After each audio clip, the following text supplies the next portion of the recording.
জগদম্বার দর্শন। দারিয়াপুর স্কুলের ছাত্র হিসেবে পড়াশোনায় খুব মনোযোগী হয়ে উঠল নলিনী। দিদিমা আর মাসিদের স্নেহে যত্নে নলিনীর দিন কাটে। তার মায়ের কোলে আরও ভাই এসেছে, কিন্তু নলিনী ছিল তার দিদিমার চোখের মণি। দিদিমা সবাইকে বলতো, নলিনী আমার খুব পয়মন্ত।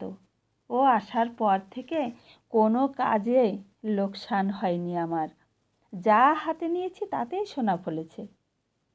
মামা বাড়ির এত আদর, তবু মায়ের জন্য প্রাণ কাঁদে নলিনীর।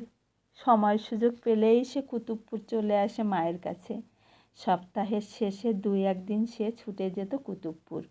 তাছাড়া উৎসবে পরবে অনুষ্ঠানে তাকে কুতুবপুরে নিয়ে আসা হতো।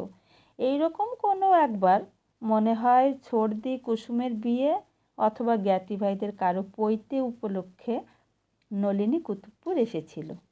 একদিন সন্ধ্যায় মা নলিনীকে ডেকে বললেন, বাবা নলিনী, চণ্ডীমণ্ডপে সন্ধ্যা প্রদীপটা একটু দেখিয়ে আয় তো। হাতে প্রদীপ নিয়ে ধীর পদে এগিয়ে চলল নলিনী।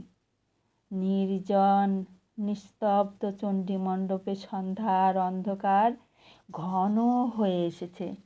অসীম সাহস ভরে নলিনী যেমনি হাতের প্রদীপটা মঙ্গল ঘটের সামনে রাখতে যাবে, অমনি ধপ করে আলো জ্বলে উঠল।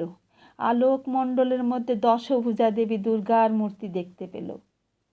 এই অভাবনীয় দৃশ্য দেখে নলিনী ভয়ে প্রদীপটা মাটিতে ফেলে দিয়ে এক দৌড়ে মার কাছে এসে তাকে জড়িয়ে ধরে সব ঘটনা বলল, এবং ভয়ে তার শরীর কাঁপতে লাগলো।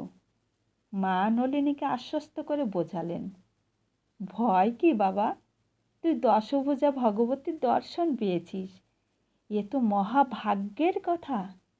নলিনী এসব বিশ্বাস করে না, তাই বলে ওঠে, ভগবতী না হাতি, ওটা ভূত একটা। সোহাগে আদরে নলিনীকে চুম্বন করে মা বলেন, ও কথা বলতে নেই বাবা। আমি যেমন তোমার মা, তিনিও তোমার মা। তিনিই আসল মা, তোমার আমার সকলের মা। এই মা একদিন মরে যাবে, কিন্তু ওই মা চিরদিন তোমার সঙ্গে সঙ্গে থাকবে।